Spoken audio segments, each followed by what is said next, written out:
বাবার সাথে খারাপ আচরণ করায় মোবাইল কোর্টে মাদকসেবী ছেলেকে 1 বছর বিনাশ্রম কারাদণ্ড প্রদান। কসবা টিভির ডেস্ক রিপোর্ট। শুনছিলেন সংবাদ শিরোনাম। কসবা টিভির ডেস্ক রিপোর্ট।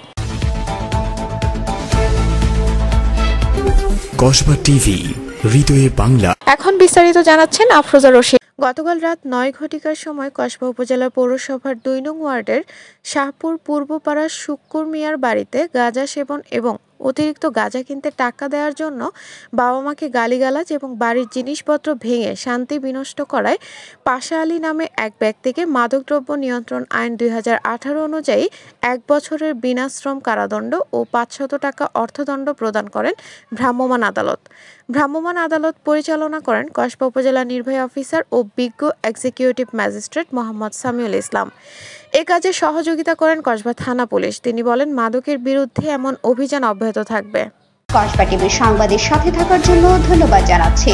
পরবর্তী সংবাদ পেতে আমাদের চ্যানেলটি সাবস্ক্রাইব করে রাখুন।